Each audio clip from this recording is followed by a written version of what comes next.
The Erie Canal was the first major waterway built in the United States. Opened in 1825, it crossed the state of New York from Buffalo near Niagara Falls in the west to Albany on the Hudson River in the east.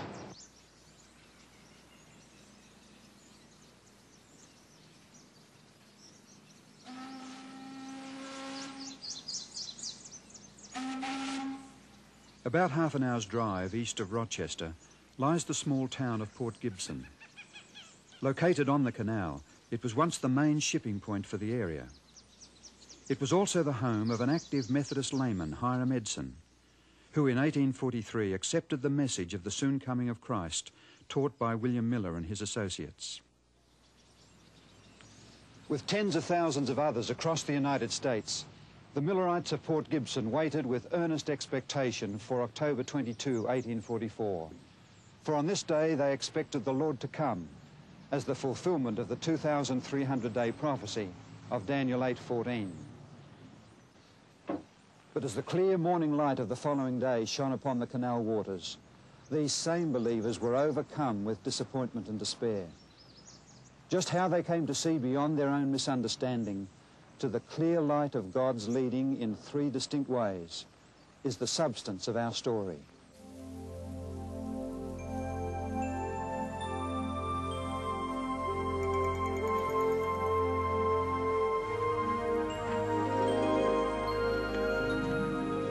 There were many Adventist believers who gathered at Hiram Edson's farm on October 22, 1844. Researchers established that this was his house, though rooms have been added on both sides since the time Edson lived here. On that cool October morning, the disappointment of Edson and his friends became all too real. That slips off the tongue mighty easily, young fella. I beg your pardon, sir? I don't think you have any idea how devastated we were. What do you mean? I'm telling you, we experienced the worst kind of doubt. Some of us with more bitterness than others. We wondered if the prophecies of Daniel were wrong. We wondered if maybe the Bible was a fairy tale. And some of us even wondered if there was still a God in heaven. We went to my barn back there and we prayed. And after re-examining our faith, we decided that there had to be an answer to our dilemma. And what was that? Well, after we'd eaten breakfast, I suggested to young Owen Crozier that we visit some of our neighbors in the area here and see if we could encourage them a bit. I'm not sure if it was because of our fear of our mocking neighbors, but anyway, we headed out across my cornfield. All that corn. We'd been so sure of Christ's second coming that I'd left the whole crop standing in the field. Have an ear of New York's finest. Thank you. You're welcome. You know, as we walked along that morning, and I reviewed in my mind the events of the previous 24 hours, suddenly I stopped and looked up into heaven, and it seemed as if the heavens opened, and across my mind flashed the arrangement of the sanctuary. You know, we Millerites had been preaching the text until 2,300 days, then shall the sanctuary be cleansed. And we thought that that sanctuary was this earth. Well, later we realized that the Bible teaches that there's a sanctuary in heaven too. And Christ had moved like the high priest in the Day of Atonement from the holy place to the most holy place on October 22, 1844. Our Lord had a work to perform in heaven before returning to this earth. That's where Brother Miller had made his mistake. The Lord was good. He had heard our morning prayer. Well, so long, young fella. So long.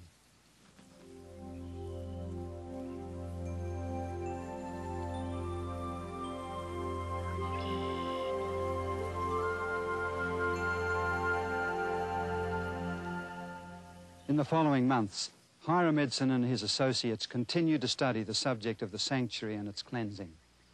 As they thought of their own experience, they marveled at the similarities between their own disappointment and that of the disciples at the time of Jesus' crucifixion. Eventually, Edson persuaded his friend Crozier to publish their findings in an extra edition of the Millerite journal, The Day Star, February 7, 1846.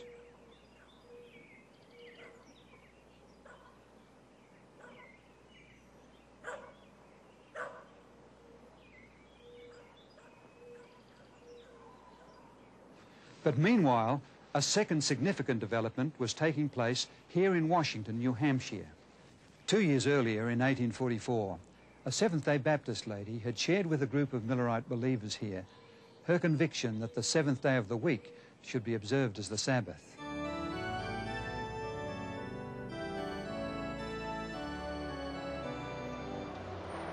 The Christian observance of the seventh-day Sabbath has persisted throughout the Christian era. At times it has been driven underground, but it has always reappeared to urge its message upon the world. From the days of the Apostles down to the 5th century, it continued in various parts of the Roman Empire.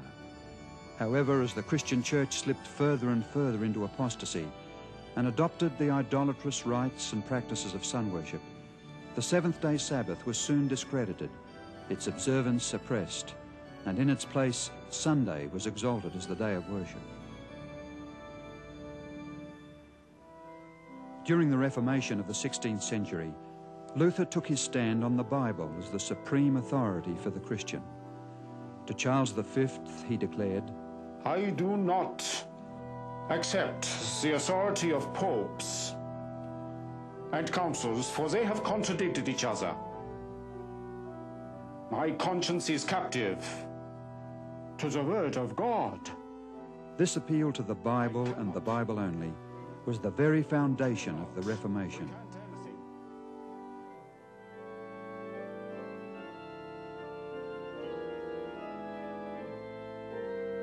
As the Reformation continued, dialogue soon arose within the church over the question of Sunday and the Sabbath.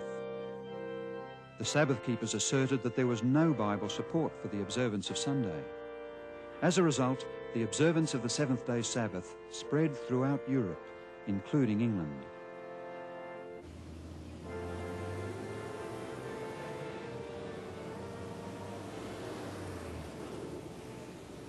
There, agitation over the Sabbath became the centre of controversy among the Puritans throughout the 17th century. Influential people were involved.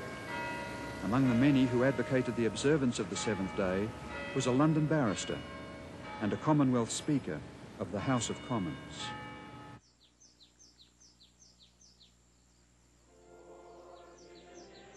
By the mid-1660s, there were many congregations in England keeping the seventh day.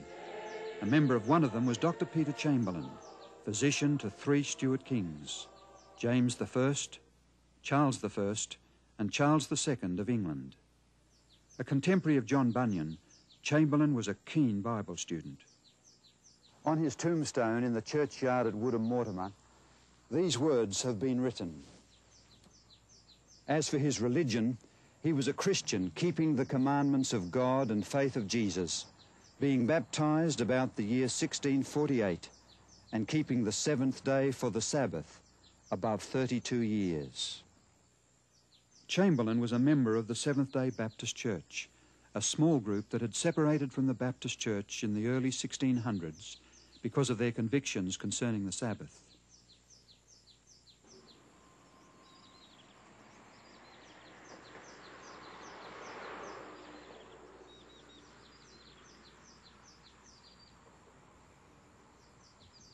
In 1664, Stephen Mumford, a Seventh-day Baptist from England, emigrated to the New World.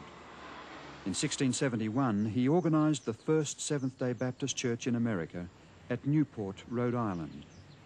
During the next 170 years, their influence spread throughout America until in 1843, Seventh-day Baptists numbered about 5,500. In that year, their General Conference voted on a most significant resolution.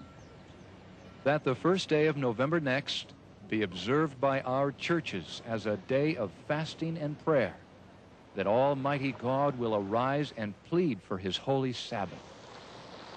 Little did they anticipate the manner or the magnitude of the answer to their prayer. Within months of their day of prayer, a Seventh-day Baptist widow, Mrs. Rachel Oakes, decided to move to the little village of Washington, New Hampshire. Her 18-year-old daughter, Delight, had accepted a position there as a school teacher.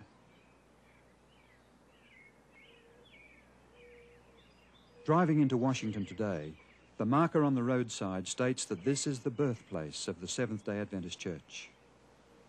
What happened here to attract such a title?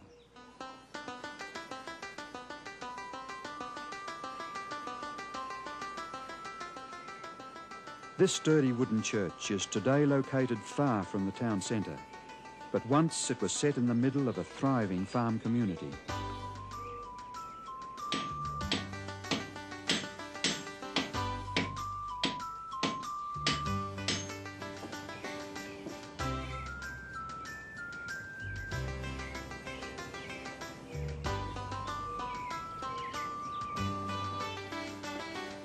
In 1844, Frederick Wheeler was the Methodist circuit-riding pastor of this church. 2 years earlier, after reading William Miller's books, Wheeler began to teach the soon coming of Jesus. The majority of his congregation here also adopted Miller's teachings.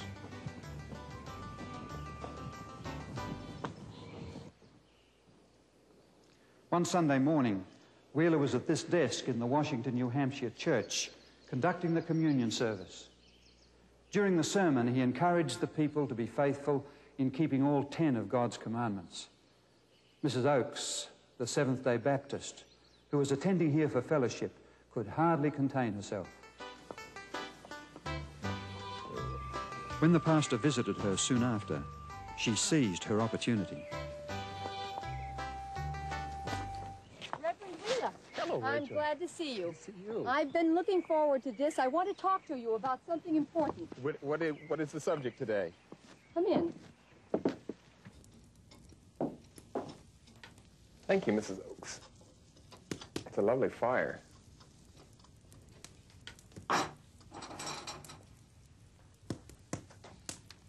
In Sunday service, Reverend Wheeler, you said that everyone who confesses Christ should obey all God's commandments. I am strongly of that opinion, sister. Well, I'll be making it clear. I came near standing up right then and there and saying something. I sensed as such. What did you want to say? I wanted to tell you that you had best put that cloth back on the communion table until you begin to keep all God's commandments yourself, including the fourth.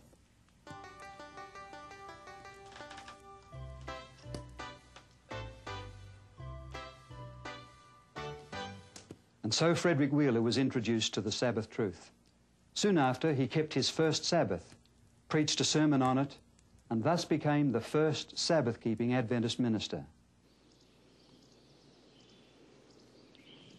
Not long after the Great Disappointment, William Farnsworth, then in his late 30s, stood up in the Farnsworth family pew during the service and declared his intention to keep the Sabbath also. He was soon followed by his younger brother Cyrus, who was in his early 20s, his own wife and father and others.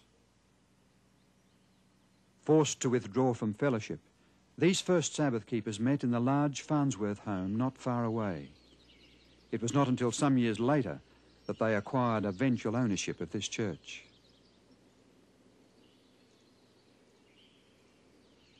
Adjacent to the church is the graveyard where many of these early Seventh-day Sabbath keepers lie buried.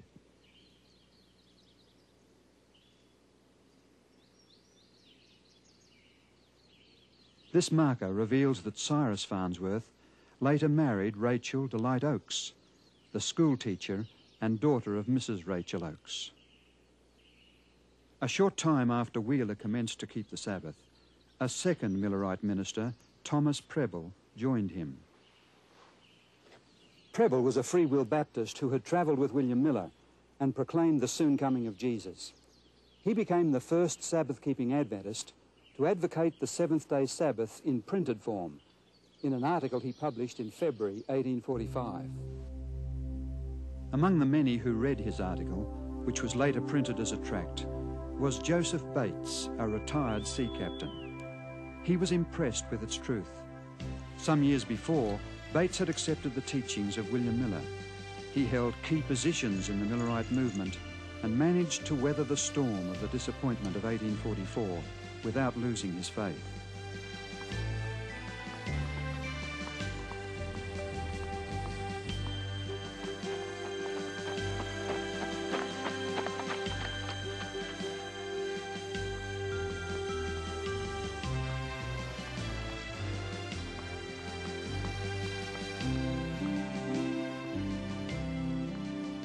Hearing of the company of Sabbath keepers in Washington, he journeyed there, but on the way met with Frederick Wheeler on his Hillsborough farm. The Sabbath, just having difficulty. They studied the Bible together throughout the night. What I do study, I feel confident is... Next morning, they both went to Washington to Cyrus Farnsworth's home. What do you think about it?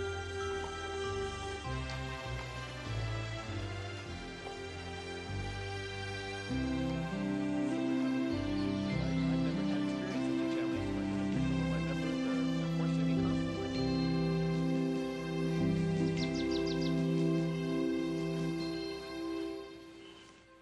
Here at the Farnsworth home in 1845, after further study with Wheeler and Farnsworth, Bates made his decision about the Sabbath.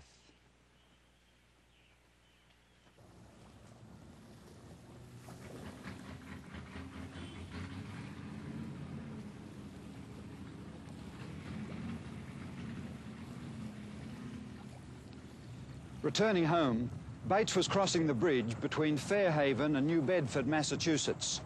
Only the approaches to the bridge remain today. On the bridge, Bates met an old friend, James Madison Munro Hall, who asked him a question. "What's the news, Captain Bates?" The news is that the seventh day is the Sabbath of the Lord our God. And Bates devoted the remainder of his life to proclaiming that news. In August of 1846, Bates published his own tract, The Seventh-day Sabbath, a Perpetual Sign. Its contents pointed to a spiritual heritage received not only from the Seventh-day Baptists, but also from the English Puritans and others before them. It contained as well an important new idea that heralded the prophetic significance of the developing Seventh-day Adventist Church.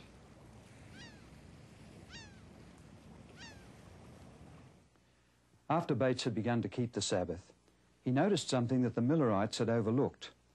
They had seen their movement as the fulfillment of the first and second angels' messages of Revelation 14, which were to be proclaimed prior to the second coming of Jesus. But there was also a third angel's message. Bates noted that Revelation 14 and verse 12 describes the people who are preaching these messages as those who keep the commandments of God and the faith of Jesus. This confirmed in his mind the importance of keeping the commandments. It seemed to him that the time had come for a people who had proclaimed the first and second angels' messages to recognize the third message and to keep the commandments of God and the Sabbath, the fourth command, enjoined. Earlier in 1846, Bates received a copy of the Daystar Extra, which explained Hiram Edson's insights into the heavenly sanctuary and Christ's ministry in the most holy place. He began to correspond with Edson and accepted his invitation to a conference to be held in Port Gibson later that year. There, Edson shared his insights into the sanctuary, but Bates too had something to share.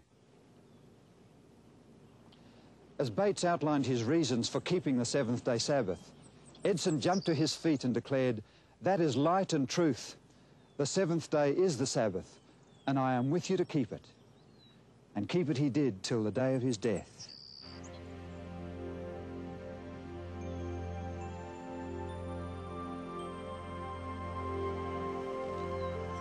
But in his conversation with the Port Gibson leaders, Bates also began to see a connection between the Sabbath and Christ's ministry in the most holy place of the heavenly sanctuary.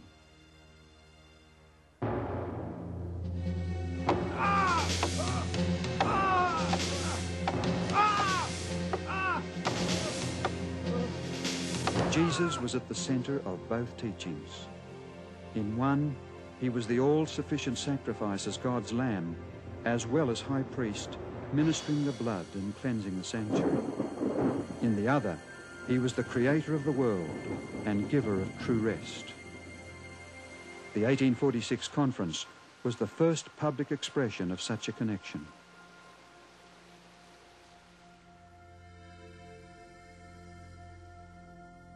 At this conference, Bates listened with great interest to Edson's ideas about the heavenly sanctuary. He knew that the Bible taught that the Ark of the Covenant was located in the sanctuary's second apartment, and that inside the Ark were the Ten Commandments. With great interest, therefore, he read Revelation 11:18, which speaks of the final days of Earth's history, when the nations would be angry and the time had come for the world's last judgment. But then in the next verse he read that at the same time the temple of God, or the heavenly sanctuary, was to be opened, and there was seen in his temple the ark of his testament. Bates reasoned that if Jesus' ministry in the most holy place was now the focus of attention, then the ark, its law, and the seventh-day Sabbath that law commanded also assumed new importance. The fulfillment of the 2,300-year prophecy in 1844 had therefore drawn attention to the heavenly sanctuary in a way never seen before. As a result, two special emphases concerning Jesus emerged. First, he was now engaged in his final work as our high priest in the most holy ministry of that sanctuary. Second, he was Lord of the Sabbath day and had both commanded the seventh day to be kept holy and observed it himself as our divine example. But there was to be a third distinguishing sign associated with God's great final proclamation of the gospel. It too was to come from Jesus, for in Revelation 12:17 it is identified as the testimony of Jesus. Just what does this mean?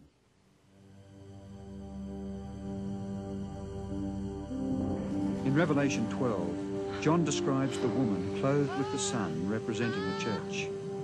He sees her waiting for the birth of Jesus, then persecuted and led away into the wilderness, where God protects her for a period of 1,260 years. Verse 17 then says, "The dragon was enraged at the woman and went off to make war against the rest of her offspring, who obey God's commandments and hold to the testimony of Jesus." A comparison between Revelation 19:10 and 22:8 reveals that the testimony of Jesus, declared to be the spirit of prophecy, operates through the prophets, those individuals he has chosen to speak his testimony to his people. The Old Testament prophet Joel records, "And afterward I will pour out my spirit on all people. Your sons and daughters will prophesy, your old men will dream dreams, your young men will see visions. Even on my servants, both men and women, I will pour out my spirit in those days." The context of these verses points to their ultimate fulfillment in the days before the coming of the great and dreadful day of the Lord. The 19th century reveals several impressive fulfillments of this prediction.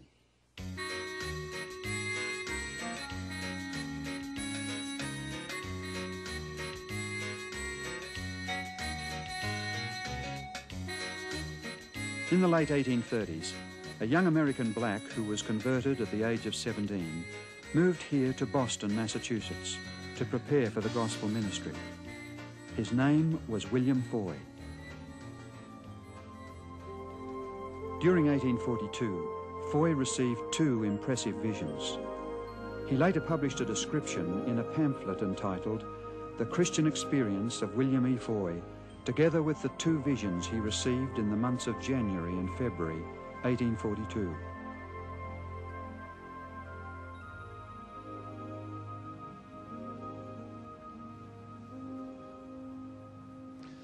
On Tuesday evening, January 18, 1842, 23-year-old Foy was meeting with a group of Christians for prayer and Bible study here in Beacon Hill, Boston. During the meeting, he experienced the first of 4 visions. It lasted for 2.5 hours, during which a Dr. Cummings examined him and could find, and I quote, "no appearance of life except around the heart." In his vision, Foy witnessed the rewards given to the righteous at the second coming and was shown the matchless beauty of heaven. He was hesitant to share his visions, for he knew the prejudice against blacks. But less than 3 weeks later, he was given another vision while meeting in a crowded church.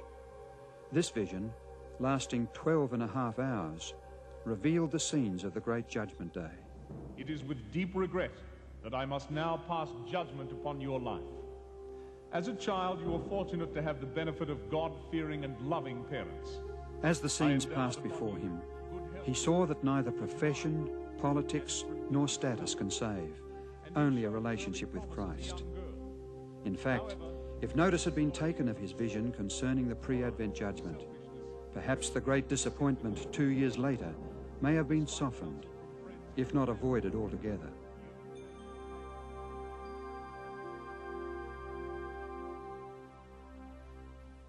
Foy was told to relate to others what he had seen, and during the months that followed, he preached extensively, creating a sensation wherever he went. Vast crowds heard him tell of what he had seen of the heavenly world and the need to prepare for it. It appears that 2 more visions were given to him, including one revealing 3 steps to the heavenly city, which he did not understand. For nation shall rise against nation, and kingdom against kingdom. And there shall be famines, pestilences. No more visions were given to William Foy after the disappointment. However, he maintained his hope in the second coming of Christ. He continued as an esteemed and beloved preacher in small rural communities, finally settling in East Sullivan, Maine. And this gospel of the kingdom shall be preached into all the world, for a witness unto all nations. There he died in November 1893 and was buried here in the Birch Tree Cemetery.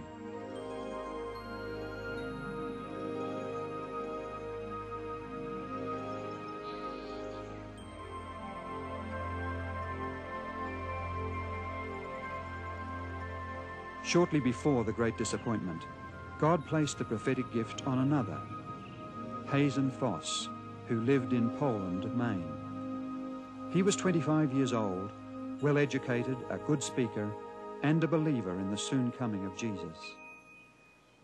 In his first vision, he was shown the journey of the Advent people to the city of God. It corroborated with Foy's visions and included a view of 3 steps by which God's people approach the holy city. After the disappointment, he was told to relate what he had seen. Fearing opposition, Foss refused. In a second vision, he was again urged to share what he had seen, but still he refused. A third vision followed, in which he was told that he was released and that the burden would be laid upon one of the weakest of the weak, who would do the Lord's bidding.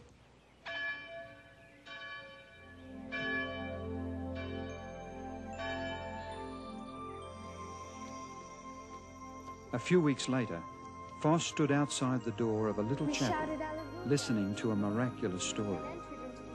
He was urged to come into the meeting, but he refused. The manna, almonds, figs, pomegranates, and grapes, and the other fruit. I asked Jesus to let me eat of them. He said, "Not now. Those that eat of this fruit return to earth no more. You must go back and relate to others that I have revealed to you." Then an angel bore me gently down. What he heard was an account of a vision almost identical to the one given him. Who was it that Foss saw that night? Her name was Ellen Harmon, a 17-year-old girl so ravaged by tuberculosis it threatened to take her life. She could barely speak in a whisper and was often wakened from sleep by coughing and bleeding in her lungs. Yet God took this weakest of the weak and called her to give the testimony of Jesus to his people. Empowered by God's Spirit, she was to bear that testimony for the next 70 years. The explanation of the sanctuary, the seventh-day Sabbath truth, and a modern manifestation of the spirit of prophecy These three key revelations helped lead many through the disappointment of 1844. And it was the last of these, in the person of Mrs. Ellen Gould White, who was to continue to act as a compass for this fledgling group of believers well into the 20th century. It is to her story we turn next.